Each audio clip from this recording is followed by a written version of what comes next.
Queridos hermanos, con nuestra serie de meditaciones de manera continua y sistemática en el Evangelio de Jesucristo, escrito por Mateo, un discípulo de Cristo.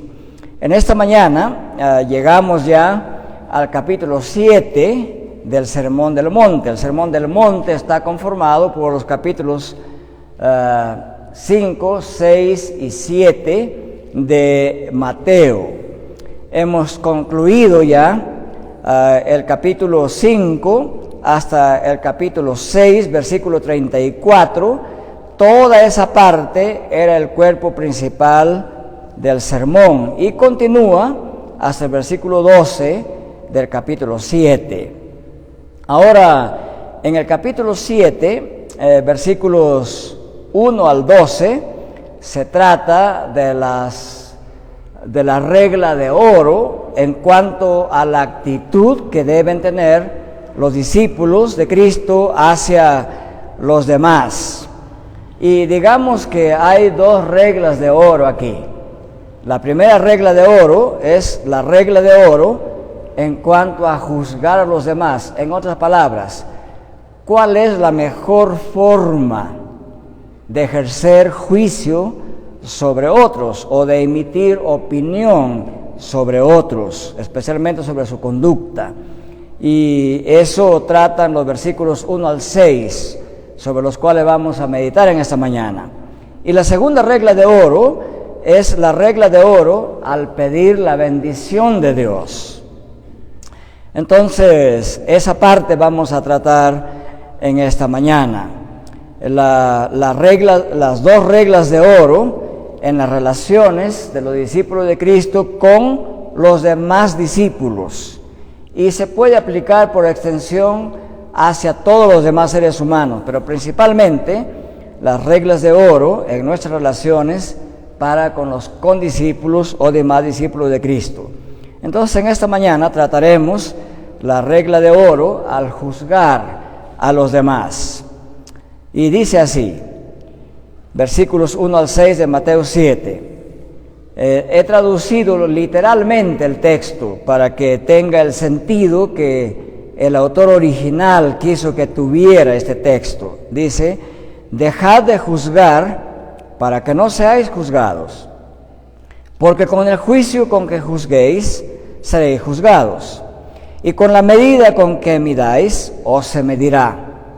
¿Y por qué te quedas mirando la pequeña partícula de aserrín que está en el ojo de tu hermano y no te das cuenta de la inmensa viga que está en tu propio ojo? ¿O cómo puedes decir a tu hermano: déjame sacarte la pequeña partícula de aserrín del ojo, cuando la inmensa viga está en tu ojo? Hipócrita, saca primero la inmensa viga de tu ojo, y entonces verás claramente para sacar la pequeña partícula de aserrín del ojo de tu hermano. No deis lo santo a los perros, ni echéis vuestras perlas delante de los cerdos, no sea que las huellen con sus patas y volviéndose os despedacen. Espero que esta forma de traducción literal quede clara en la ilustración. Vamos a explicar parte por parte. Miren, hermanos, algunos comentaristas dicen que este capítulo no está relacionado con el resto del Sermón del Monte hacia atrás, con el capítulo 6 y el capítulo 5. Pero la relación es bien clara. ¿En qué sentido? En este capítulo, el Señor Jesucristo dirige la atención de los discípulos al hecho de emitir juicios u opiniones acerca de la conducta de los condiscípulos. Pero está dirigida la atención de los discípulos a evitar emitir juicios que sean injustos, sin misericordia y sin autocrítica. El capítulo 7 entonces toma o retoma el tema de la hipocresía en la práctica de la piedad. Recuerden ustedes que el capítulo 6 trataba de la hipocresía en la práctica del ayudar a los demás, de la práctica de la oración y también de la práctica de hacer buenas obras. Y ahora el Señor Jesucristo en el Padre Nuestro también, en la quinta petición, había enseñado que tenemos que perdonar a los demás para poder orar con conciencia limpia, de manera recta ante Dios. Entonces había el tema de que todas estas acciones de piedad deben hacerse sin hipocresía. En el capítulo 7, no es que Jesucristo prohíba que emitamos un juicio sobre el resto de nuestros hermanos. Lo que Jesucristo dice es que debemos hacer críticas, pero no hipócritamente. O sea, el tema de la hipocresía une al capítulo 6 y al capítulo 7. Así que en este pasaje, en el capítulo 7, versículos 1 al 6, Jesús cuestiona el juicio hipócrita que podemos emitir contra los demás discípulos y nos enseña más bien cómo es que debemos equilibrar nuestra crítica hacia los demás discípulos. Y en la siguiente sección, los versículos 6 al 12, Él nos enseña la generosidad de Dios. Llegaremos ahí, Dios mediante, la próxima semana. Vamos a explicar versículo a versículo este pasaje. En primer lugar, el versículo 1 dice: dejad de juzgar para que no seáis juzgados. Esta forma de lenguaje ya nos da a entender que Jesucristo había visto que los discípulos estaban juzgándose unos a otros y que estaban juzgando la conducta de otros discípulos. Entonces, en base a estas frases, dejad de juzgar para que no seáis juzgados, algunos cristianos piensan que Jesucristo prohíbe absolutamente el emitir juicio contra otros. En otras palabras, algunos en base a estas frases enseñan que un cristiano jamás debe emitir una opinión crítica de la conducta de otro cristiano y de nadie. Nos preguntamos, ¿será eso verdad? Y la respuesta es claro que eso no es cierto. Este mandato no prohíbe que el creyente discierna entre lo bueno y lo malo, porque si no podríamos emitir juicio sobre conductas de otras personas, significaría que debemos guardar silencio frente a lo que es palmariamente malo y equivocado. Entonces Jesús no prohíbe que hagamos crítica a los demás. Lo que más bien en este pasaje, en los versículos 1 al 6 del capítulo 7, se presupone que los discípulos sí tienen un juicio crítico y deben tenerlo. Por ejemplo, el versículo 2 del capítulo 7 dice: porque con el juicio con que juzguéis, seréis juzgados, y con la medida con que medís, se os medirá. Eso implica que va a haber, de todas maneras, de un discípulo a otro, algún tipo de juicio, pero tiene que ser mesurado.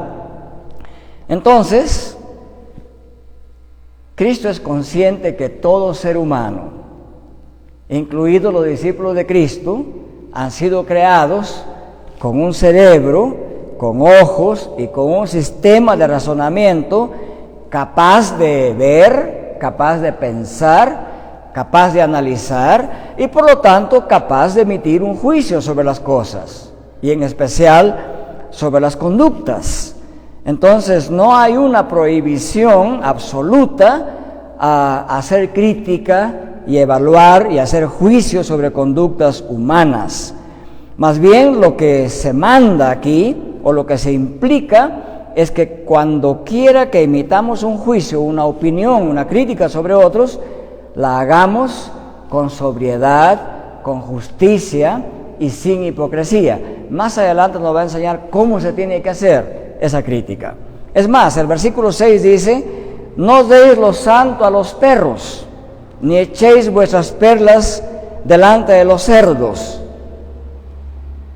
Para que un discípulo sepa cuándo dar el evangelio a una persona y cuándo no, cuándo se debe continuar predicando en un lugar y a ciertas personas y cuándo no, el discípulo tiene que discernir, tiene que evaluar, tiene que pensar.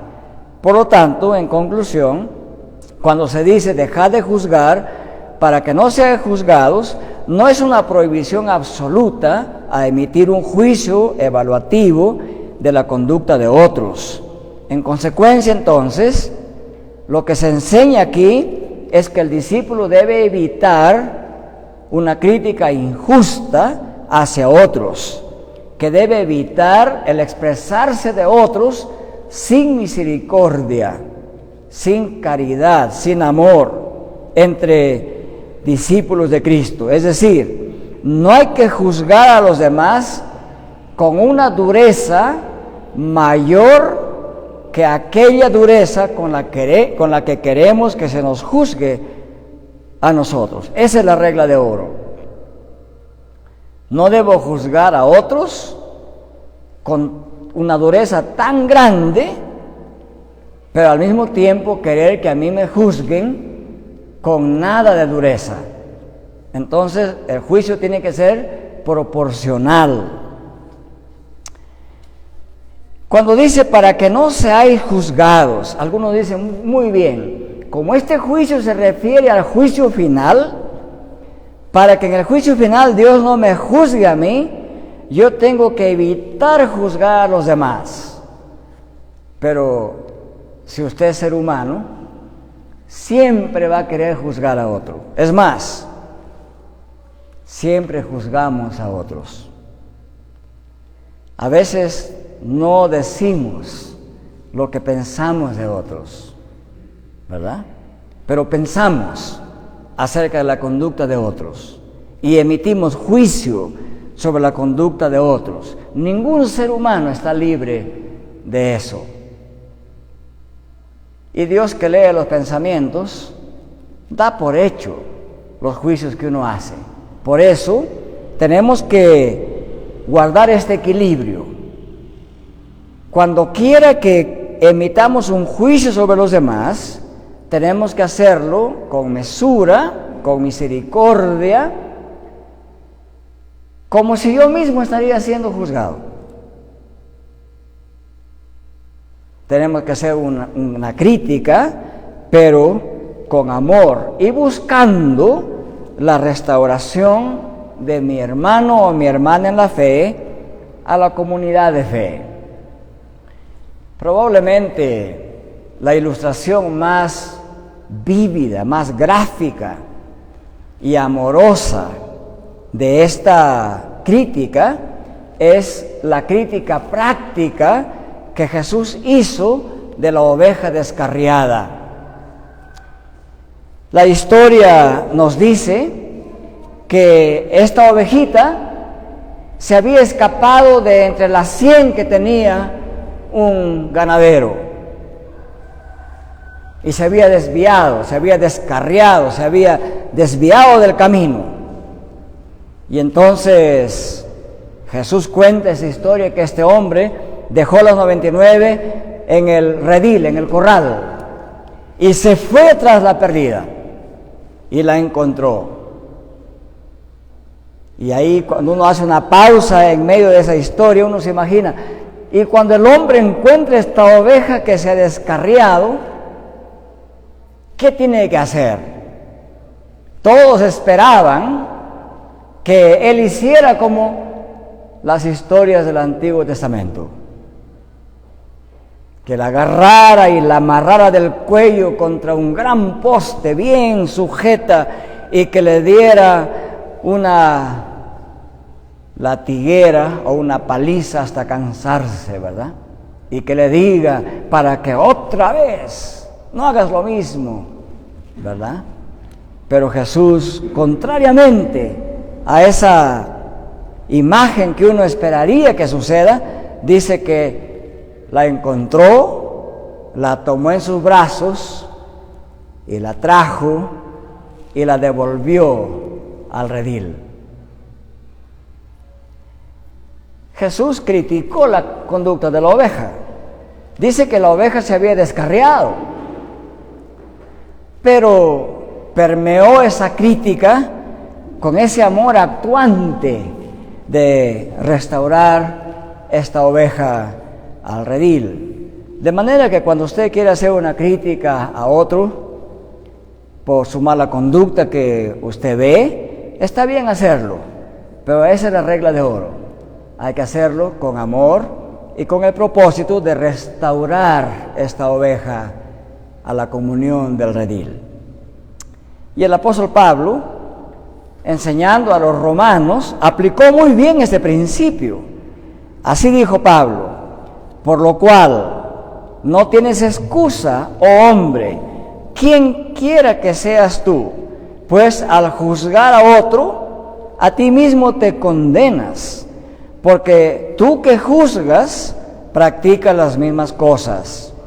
Y sabemos que el juicio de Dios justamente cae sobre los que practican tales cosas.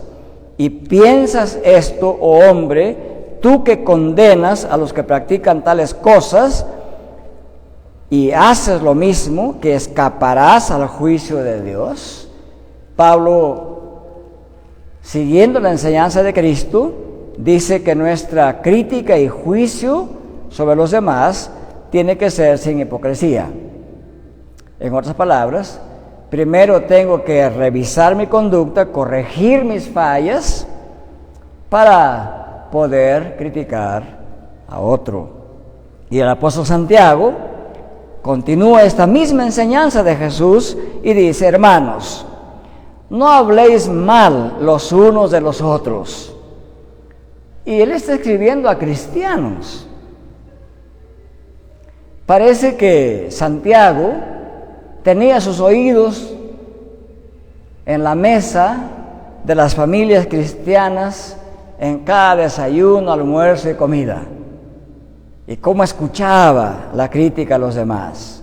Porque en general es en esos eventos donde nos acordamos del hermano y de la hermana y a veces emitimos opiniones críticas. No hay pecado en emitir opinión si es que lo hacemos con amor y sin hipocresía. Y dice así: no habléis mal los unos de los otros, dice Santiago.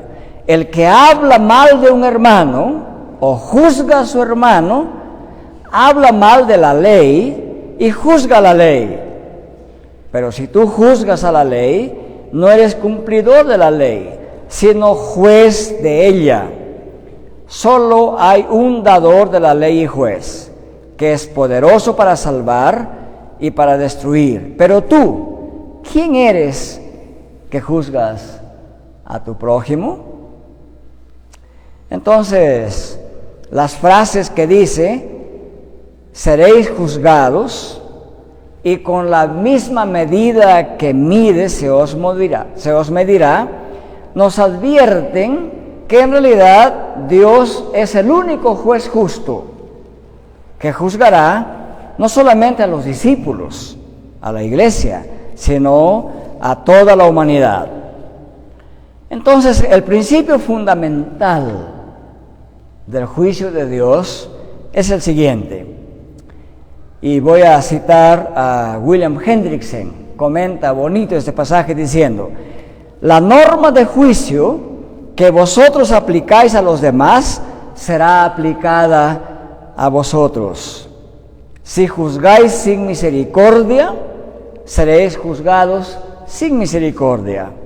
Igualmente, si juzgáis con compasión, seréis juzgados y tratados con compasión.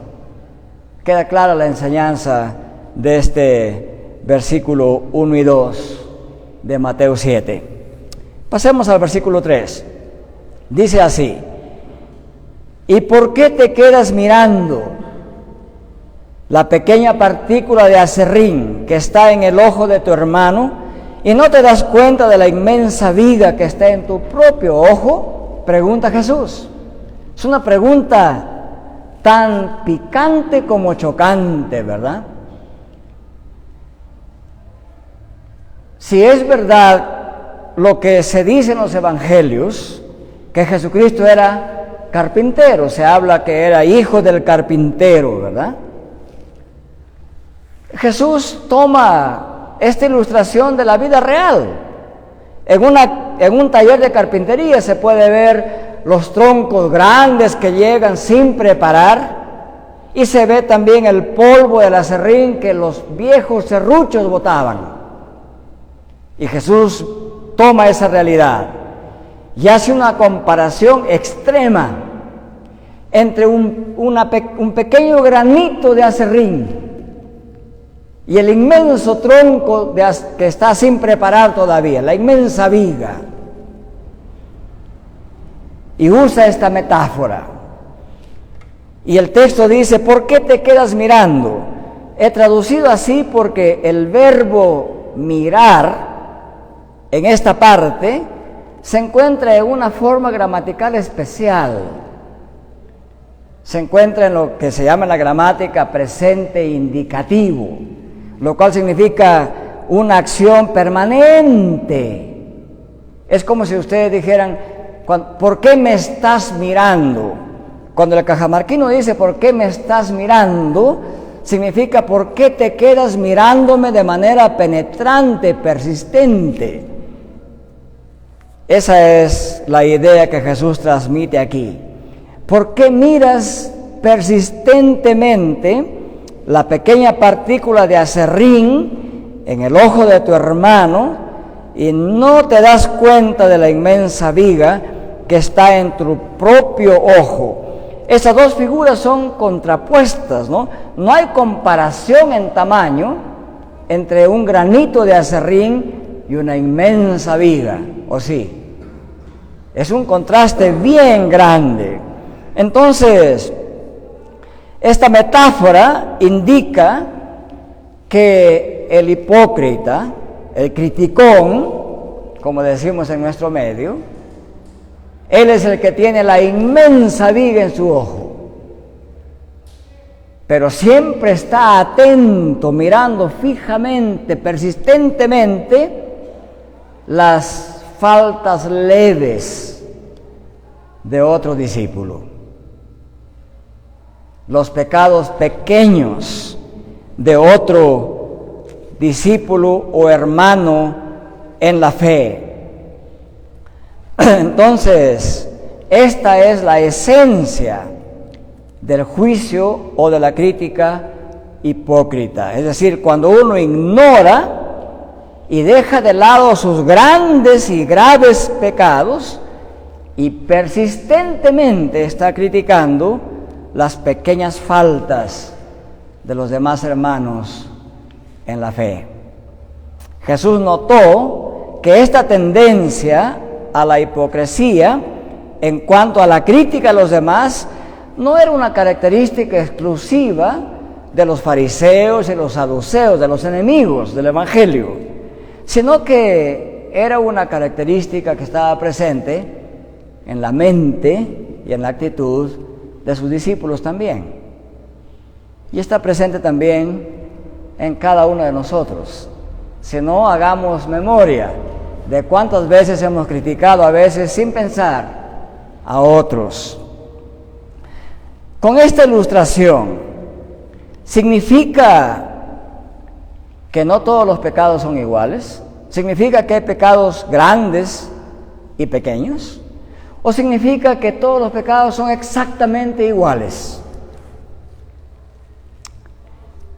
En la concepción popular de muchos hermanos en la fe, se piensa que todos los pecados son iguales ante los ojos de Dios. Y en un sentido eso es verdad, pero hay que aclarar esto. En el Nuevo Testamento se enseña que todos los pecados son graves y que cualquier pecado merece la ira de Dios. Es el principio general. Pero esto no significa que todos los pecados sean exactamente iguales. No es igual jalarle las orejas a un niño que matar a un niño, ¿verdad? No es exactamente igual criticar a un hermano faltando a la verdad que matar a ese hermano. Entonces, Jesús, por ejemplo, le dijo a Pilato: ninguna autoridad tendrás sobre mí o tendrías sobre mí si no te fuera dada desde arriba. Por eso el que me entregó a ti tiene mayor pecado. Jesús hace una distinción. Hace una distinción y dice que el pecado de ese Pilato que sentenció a muerte a Jesús es menor que el pecado de quienes lo acusaban falsamente y lo entregaron ante Pilato. Y que además esos que entregaron a Jesús ante Pilato eran parte del pueblo de Dios. Sabían que lo estaban haciendo por envidia, de manera traicionera. Y Jesús califica que ese pecado de Anás o Caifás era mayor que el pecado de Pilato. Entonces Jesús hace una distinción entre pecado mayor y pecado menor. Jesús también enseñó claramente que algunos pecados pueden ser mayores o menores que otros, como se confirma, por ejemplo, en esta ilustración del aserrín y la viga. En el versículo 4, Jesús ilustra lo ridículo y lo incoherente que es que uno, teniendo faltas muy grandes en su vida, persistentemente pretende corregir las faltas leves de su hermano en la fe. Y por eso dice en el versículo 4 del capítulo 7 de Mateo: ¿o cómo puedes decir a tu hermano, déjame sacarte la pequeña partícula de aserrín del ojo, cuando la inmensa viga está en tu ojo? Lo ridículo y lo incoherente de esta actitud es que quien tiene una vida tan plagada de pecados no puede ver moralmente suficientemente como para quitar las pequeñas faltas de los demás. No es lo mismo, por ejemplo, que yo esté sentenciado en la cárcel por haber estafado o robado, y sin embargo me doy el lujo de decir, bueno, aquí el hermano fulano de tal un domingo no vino a la iglesia, es un pecador, ¿verdad? No he averiguado por qué no vino el domingo a la iglesia, no he averiguado cuáles fueron las razones, y ya hice una crítica, y estoy en la cárcel metido por robo y estafa. Esa es la comparación. Entonces, sí, Jesús está diciendo aquí que quienes tienen inmensos pecados en su vida no deben criticar los leves pecados o faltas de otros, porque si lo hacemos, incurrimos en mayor pecado. Nos hacemos más hipócritas de lo que ya somos. Entonces hay una pregunta que hay que resolver. ¿Quiso el Señor Jesucristo enseñar que un hermano jamás critique a otro hermano con fines de corregir los pecados, sean grandes o leves? En otras palabras, ¿quiere decir Jesús que si alguien tiene pecados leves, nadie lo puede corregir y nadie lo debe corregir? Porque algunos se quieren esconder en este dicho de Jesús. Miren, Jesús dice que no hay que criticar aún los pecados leves de un hermano. Pero eso no es lo que enseña Jesús aquí.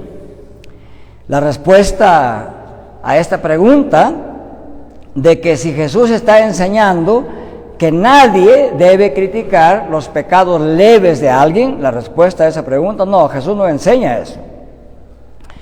Sus palabras en el versículo 5 confirman que Él no está enseñando que se pase por alto los pecados aunque sean leves.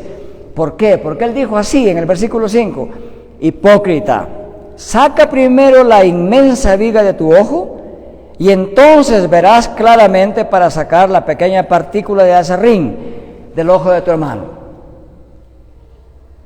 Entonces, sí, hay que cuestionar los pecados leves de cualquiera de nosotros, pero hay una condición.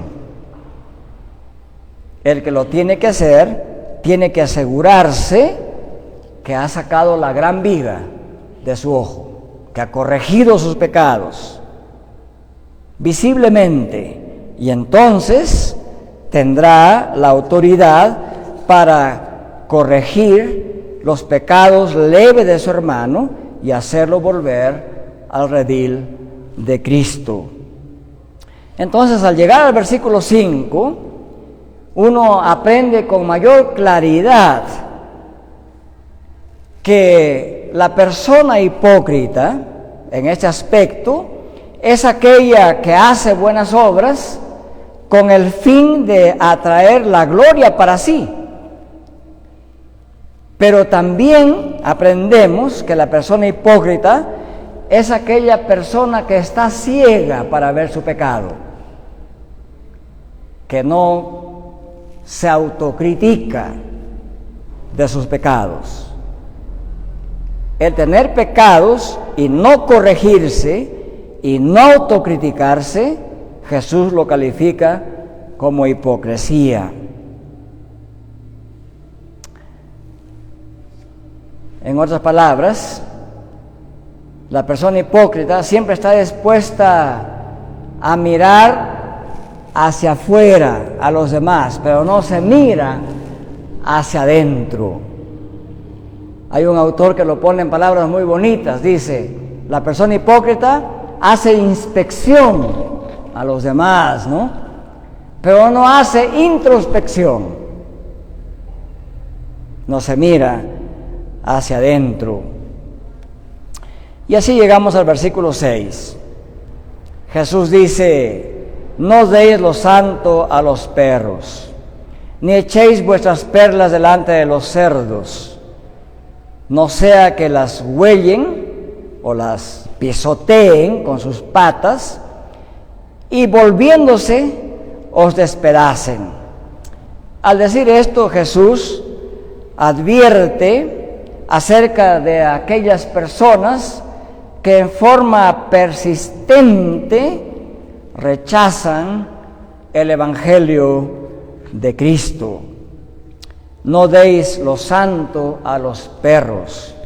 Esta frase puede parecer rara y dura al mismo tiempo, pero esta es una frase que está relacionada a las prácticas del pueblo de Dios desde el Antiguo Testamento.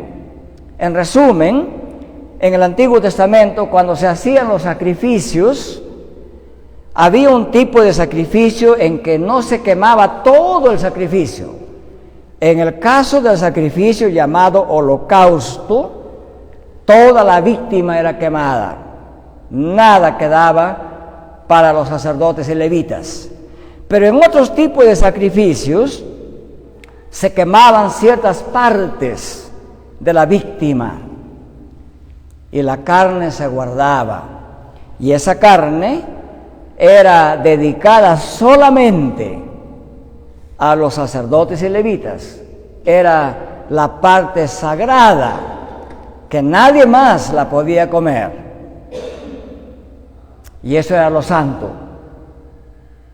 Eso no se podía dar a las mascotas, no se podía dar a los perros. La palabra perros aquí en este texto es una palabra referida a perros salvajes.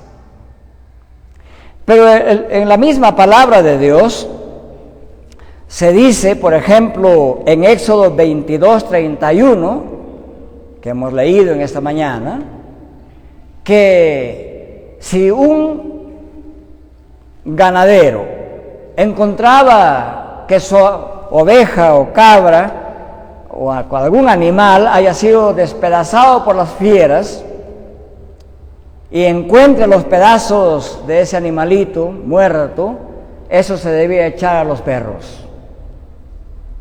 Pero jamás las carnes del sacrificio que era santo a Dios. Entonces aquí lo santo se refiere al Evangelio de Cristo. El Evangelio del Reino predicado por Juan el Bautista, el Evangelio del Reino predicado por Jesús, el Evangelio del Reino que predicarían los apóstoles y el Evangelio del Reino que predicamos hoy día es algo santo, viene de Dios, es dado por Dios y no debe ser echado a quienes persistentemente lo rechazan. Esto se ilustra más con la siguiente metáfora, las perlas. No echéis las perlas a los cerdos. Los perros salvajes jamás podrían discernir que esta carne del sacrificio ha sido dedicada a Dios. Ellos no se guían por sentimientos de piedad o sentimientos espirituales o religiosos. No pueden apreciar, no pueden distinguir entre lo sagrado y lo profano.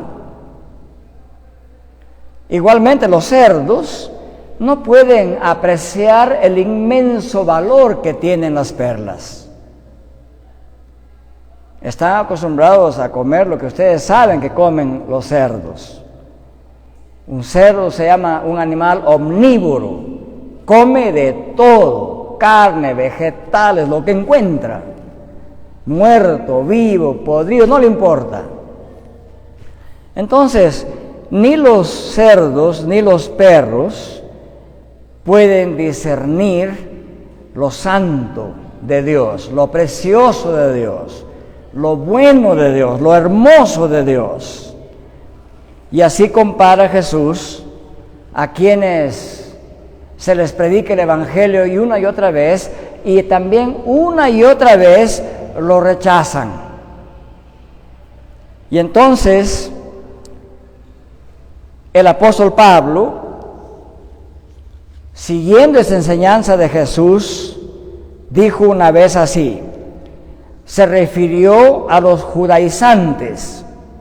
Donde iba Pablo, predicaba, había gente que se convertía, venían a formar parte de la iglesia de Cristo y detrás iban los judíos tratando de deshacer la obra del Evangelio. Y a ellos el apóstol Pablo los trató como perros.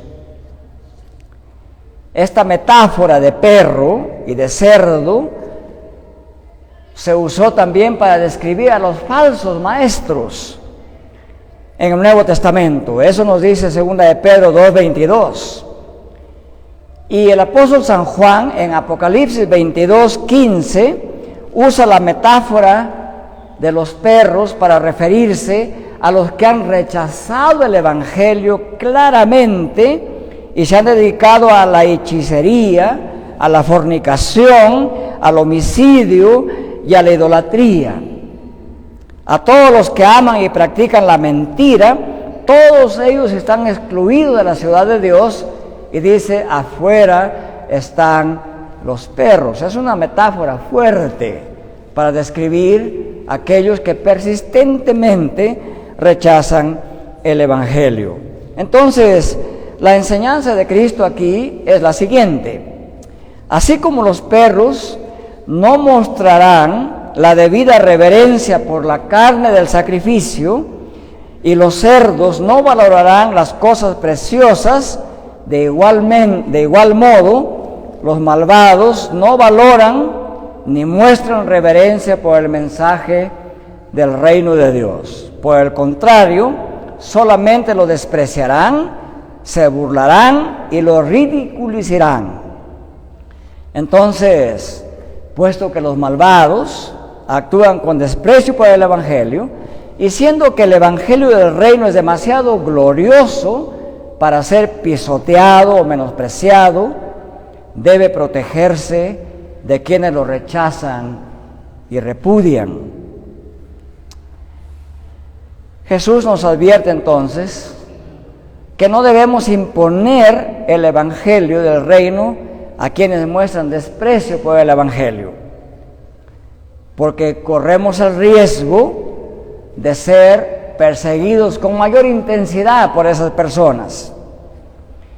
En este pasaje entonces la metáfora de perros y cerdos alude a las personas malvadas que persiguen a la iglesia de Cristo.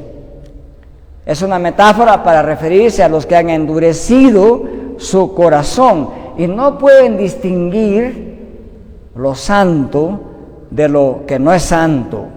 Son personas que están sordas y ciegas espiritualmente. En consecuencia, Mateo 7:6 insta a los discípulos de Cristo a retener el Evangelio del Reino de quienes lo tratan con desprecio. Bueno, esta enseñanza levanta varias preguntas. Van a preguntar, ¿y qué de los mandatos de predicar el Evangelio a tiempo y fuera de tiempo?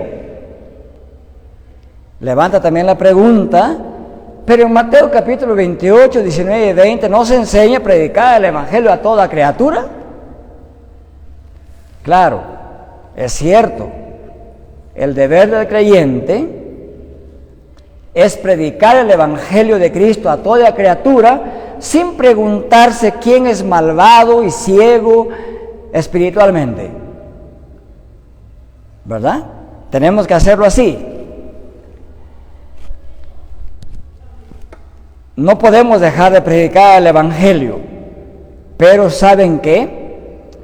Cuando encontramos fuerte resistencia contra el Evangelio, Jesús mismo enseñó: si os persiguen en esta ciudad, huyan a otra ciudad, sigan predicando en otro lugar. Pablo mismo lo practicó, se quedó tiempo en un lugar, insistió en predicar el Evangelio. Una vez que lo rechazaron y lo apedrearon y lo echaron de la ciudad, se fue a predicar a otra ciudad. Esa es la enseñanza. Entonces, esta es una realidad muy triste. Los discípulos tienen que ofrecer el Evangelio a toda criatura, hasta, como dice Pablo en 2 Corintios 5, hay que rogarles con el Evangelio.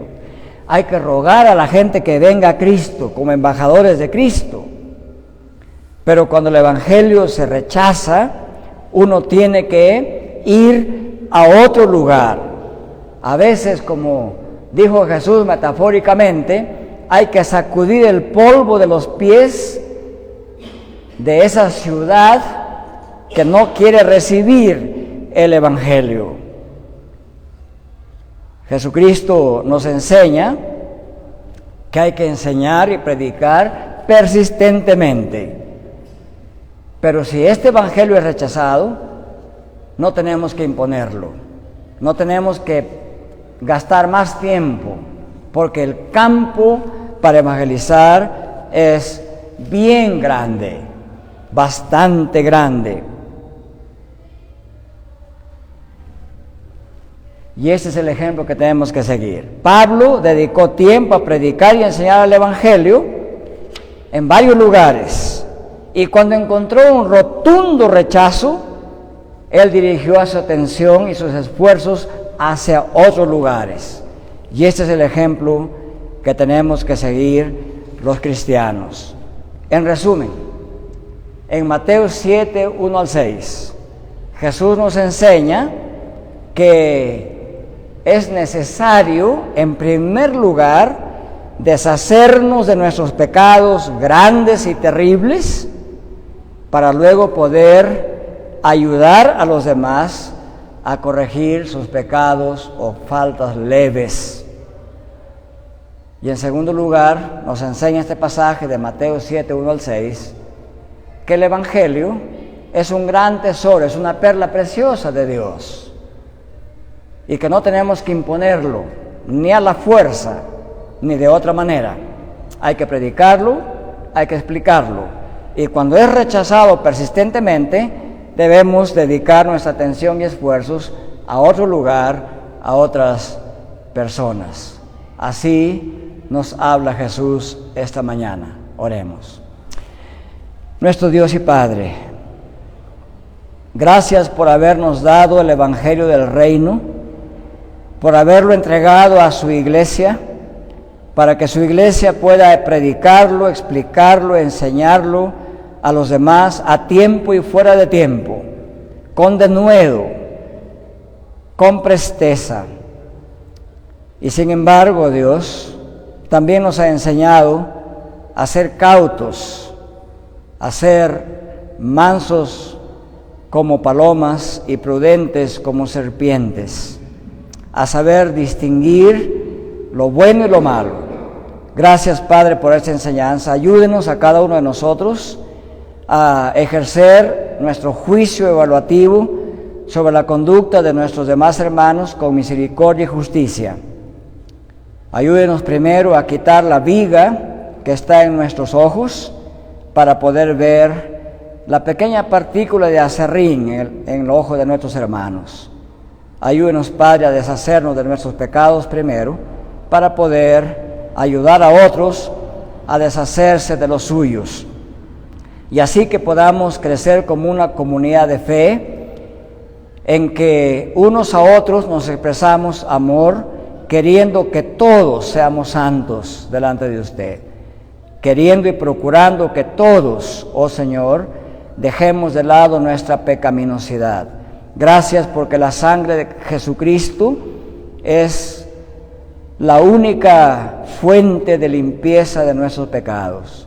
Señor, límpienos de todo pecado, háganos santos delante de usted día a día y ayúdenos a vivir a todos como santos, perdonándonos unos a otros de la misma manera que Jesús nos perdonó. En el nombre de Jesucristo le suplicamos que así sea esto y así sea nuestra vida en comunidad en esta iglesia. Amén.